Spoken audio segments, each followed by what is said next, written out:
Thank you very much. Thank you. Thank you very much. Please sit. Thank you. This is without question the latest news conference I've ever had. Thank you. Thank you. I appreciate it very much. And I want to thank the American people for their tremendous support. Millions and millions of people voted for us tonight.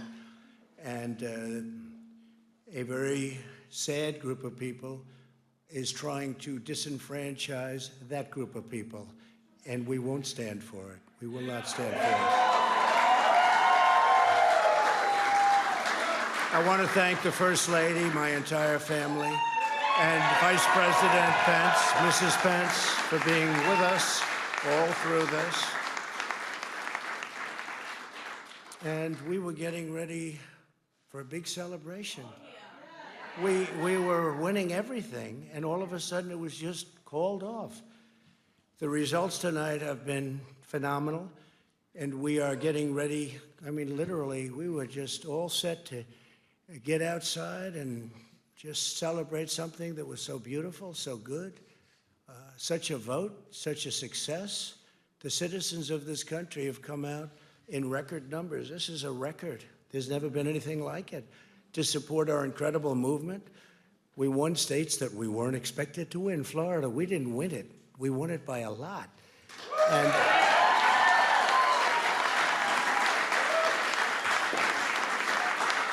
we won the great state of Ohio. We won Texas. We won Texas. We won Texas by 700,000 votes, and they don't even include it in the tabulations. It's also clear that we have won Georgia.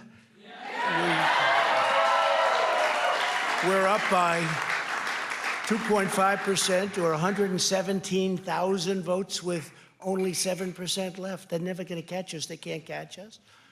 Likewise, we've clearly won North Carolina, where we're up 1.4% or 77,000 votes with only approximately 5% left. They can't catch us. We also, if you look and you see, Arizona, we have a lot of life in that. And somebody declared that it was a victory for, and maybe it will be. I mean, that's possible. But certainly there were a lot of votes out there that we could get because we're now just coming into what they call Trump territory. I don't know what you call it, but these were friendly Trump voters. And that could be overturned. The gentleman that called it, I watched tonight, he said, well, we think it's fairly unlikely that he could catch. Well, fairly unlikely. And we don't even need it. We don't need that. That was just a state that if we would have gotten it, it would have been nice, Arizona. But there's a possibility, maybe even a good possibility. In fact, since I saw that originally, it's been changed and the numbers have substantially come down just in a small amount of votes. So we want that obviously to stay in play. But most importantly, we're winning Pennsylvania by a tremendous amount of votes.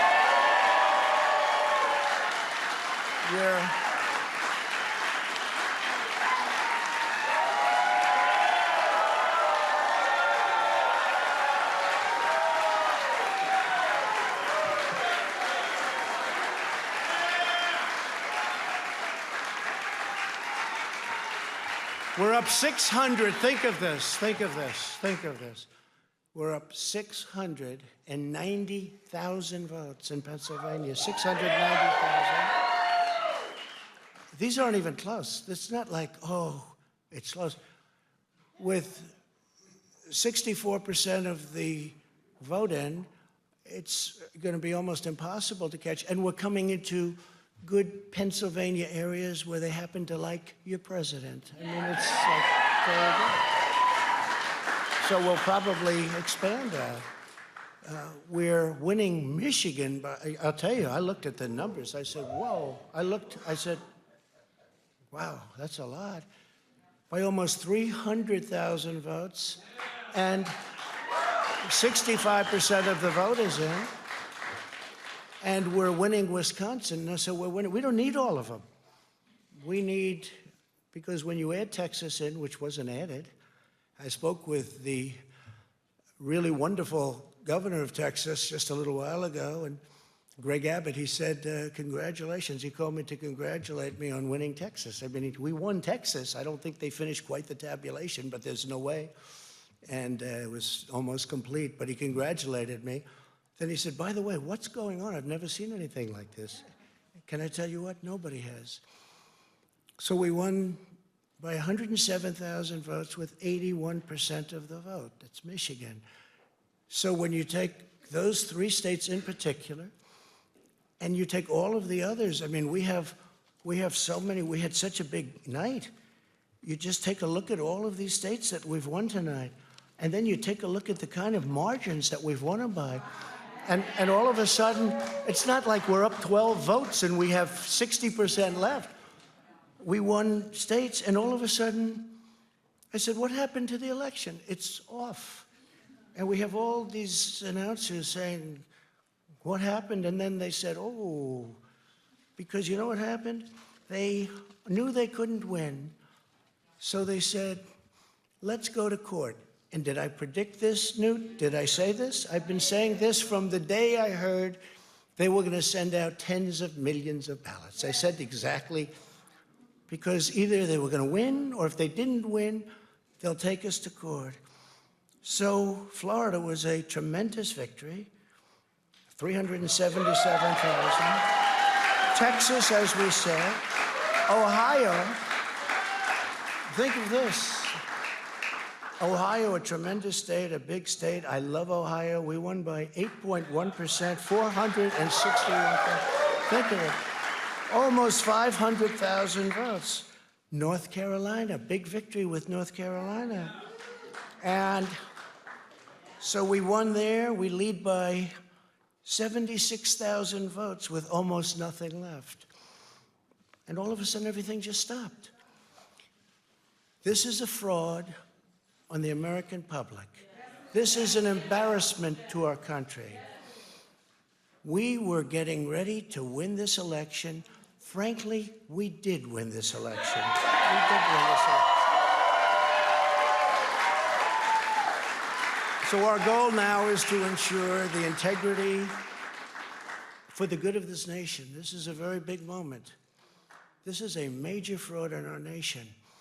We want the law to be used in a proper manner. So we'll be going to the U.S. Supreme Court. We want all voting to stop. We don't want them to find any ballots at 4 o'clock in the morning and add them to the list, okay? It's a very sad moment. To me, this is a very sad moment, and we will win this, and we, as far as I'm concerned, we already have won it. So I just want to thank you, and I want to thank all of our support. I want to thank all of the people that worked with us, and Mr. Vice President, say a few words, please. Please.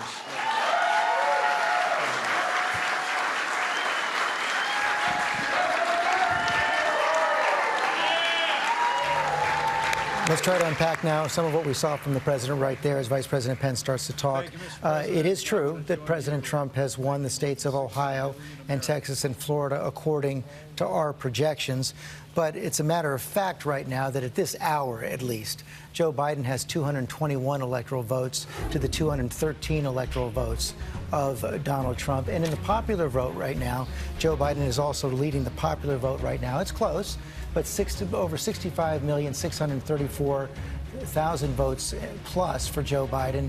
And 63 million, 63,952 for Donald Trump. So what we're seeing right there is Donald Trump is losing right now in both the popular vote and the electoral vote. And there are many states left to be called. We have not yet projected the state of Nevada, the state of Arizona, the state of Alaska, Georgia, North Carolina, Pennsylvania, Michigan, and Wisconsin, and Maine, still yet to be called. An awful lot of votes yet to be counted. I guess I'm going to start with our legal team right here, because the president said something. I'm not sure if he means it. I'm not sure if he can do it.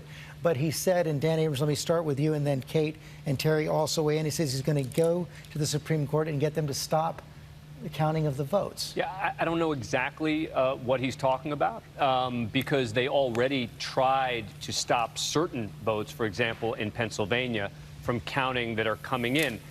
They're not going to have any success in stopping the vote counting right now. The only success that they may have down the road is in assessing which votes will ultimately end up counting.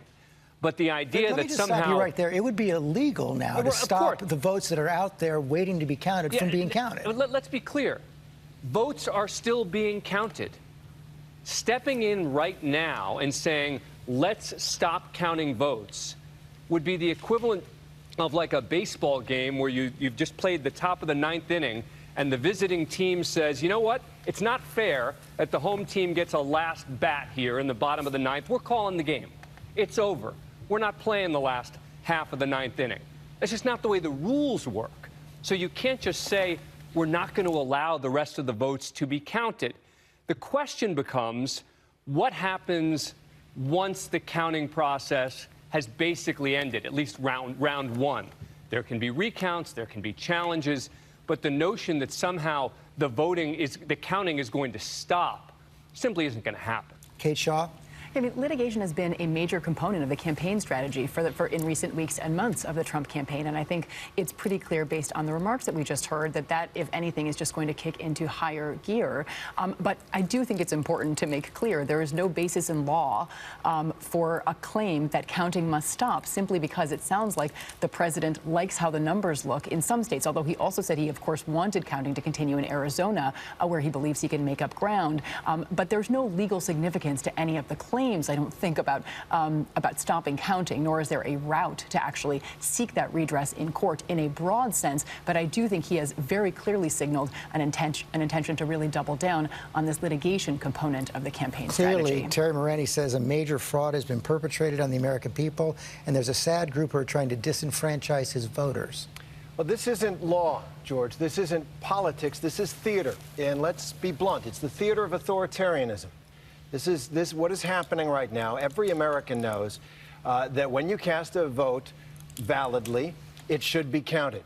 The President of the United States, no matter what he says, is trying to stop the counting of valid votes, the ordinary, everyday counting of valid votes.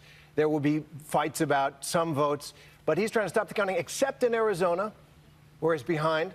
He wants his votes counted.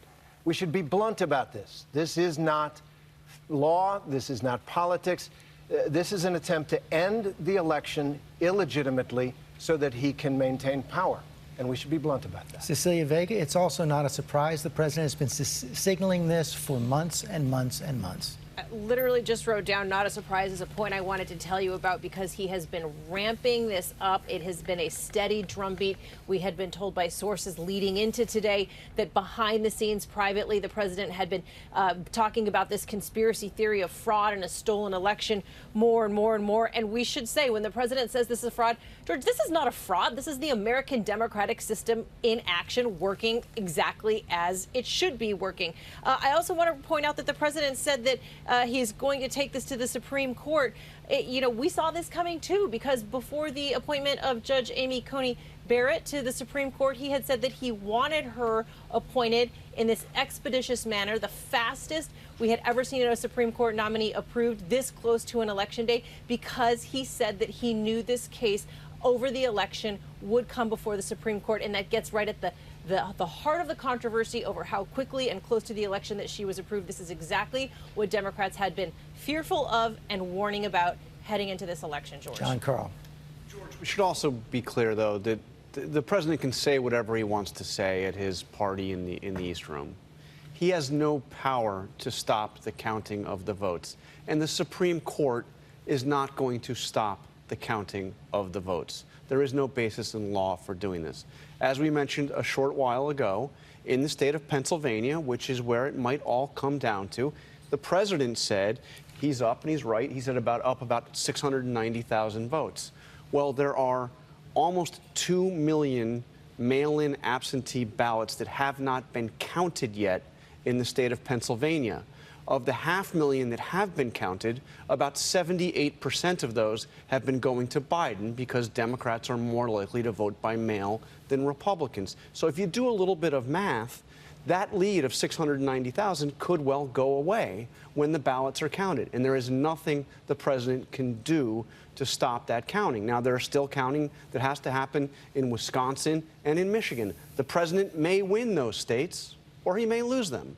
But the counting will happen, and we will have results. And the Supreme Court is not going to stop that, and the president doesn't have the power to stop that. Sarah Fagan, one of the other questions is going to be depending on how far the president decides to push this strategy, if indeed he does decide to push it beyond the speech tonight, is whether those Republicans in the Senate especially who've defended him for the most part through thick and thin will go along with this. There were some signals in recent days that Republicans in the Senate would not go along with any attempt to stop the vote. I don't think Republicans are going to back him on this. I mean, it's one thing when you're in the throes of a hand-to-hand counting and all of a sudden there's a recount and 13,000 ballots appear. That's a different legal matter. What Jon Karl said is exactly right. Whatever he said just now, it was bizarre, first of all. It was politically stupid. He was having a good night tonight. Yeah, don't hold back now. Keep going on the other side. No, he was having a good night tonight, and frankly, a better night than most people thought he would have. And he just stepped on his message for the next 3 days. And Martha Raddatz, the other question is, what other institutions will go along with this if indeed the president pushes it? Yeah, and if he pushes it, and it's exactly right, he doesn't have the power to do this. But what we saw tonight is what Donald Trump, if Donald Trump loses, that's how he's going to lose. He's going to be a sore loser. He's going to help divide the country even further. And other institutions going along with him, you know, we'll have to wait and see. In terms of voters, in terms of those who back him, I think this is even a step too far for many of them, calling this a fraud before it's even over. But if anyone had any doubt how Donald Trump, if he loses, will go out, it will be this way, that he will call it a fraud. He will say the election was stolen no matter what happens. But Heidi Heitkamp, people are listening tonight, even though it's 2:38 in the morning. You know what, George? I think that you're missing one really important part, which is his backers, the people who form militias, the people who slow down buses on roads in Texas. They're hearing quite a different story. You're saying this is going to hurt him. He is calling on, you know, when he says stand by and wait, that this is the moment. And so this is more than maybe not politically smart. It's more than not being, you know, right as a matter of constitution or law. This is a dog whistle, and it's very, very dangerous. Chris Christie, you want to respond to that? Listen, you know, as a talk tonight now, not as a former governor, but as a former U.S. attorney. There's just no basis to make that argument tonight. There just isn't. All of these votes have to be counted that are in now. In Pennsylvania, the argument won't even start in Pennsylvania until tomorrow or Thursday or Friday, because the Pennsylvania Supreme Court extended for 3 days when you could accept ballots. Now, I understand there could be an argument on that based upon Pennsylvania law, but that argument's for later. Tonight, this was not the time to make this argument. And you know, it's not about law, it's about politics, right? He's preparing the battlefield. Well, listen, it is, but it's got to be bigger than that. And I disagree with what he did tonight. And I think Sarah's right that, you know, there comes a point where you have to let the process play itself out before you judge it to have been flawed. And I think by prematurely doing this, if there is a flaw in it later, he has undercut his own credibility in calling attention to that flaw. So I think it's a bad strategic decision. It's a bad political decision. And it's not the kind of decision you would expect someone to make tonight who holds the position he holds. Rahm Emanuel. This is Donald Trump. If he's going to lose, I actually think he indicated that he's going to lose, and he's going to be the victim of unfair play. That is always how it happens for him. This is actually in his wheelhouse. He either is a victim of something unfair. Now, we can say all about the legal. This has nothing to do with the law. I appreciate the legal team we've assembled. This is all about politics, and he is now going to be the victim of unfair play, and he is now casting a delegitimacy to Biden in the way that he think he was done on the Russia investigation. That's what we he's have to take doing. a break. You get the last word. You know, I think the fact that he used the word disenfranchised is disrespectful. Because if anything, the voters that have been disenfranchised have been the Democratic voters who have, waited for decisions, have waited in line, the post office has been compromised. If anybody's stealing an election, if anybody's compromising an election, it's been his side. So I think it's deeply disrespectful for him to use those words. I do agree with Heidi that I think the signaling to the folks who are standing back and standing by to redeem him if this election is quote unquote stolen from him, I think that rhetoric needs to be completely squashed and brought down. There are a lot of people who are afraid of that. And I think really, when I look at that red map, all of these red states that have voted for this guy, this is your guy. This is a guy who is not respecting the foundation of our very democracy. And I think it's a shame. Hi, everyone. George Stephanopoulos here. Thanks for checking out the ABC News YouTube channel. If you'd like to get more videos, show highlights, and watch live event coverage, click on the right over here to subscribe to our channel. And don't forget to download the ABC News app for breaking news alerts. Thanks for watching.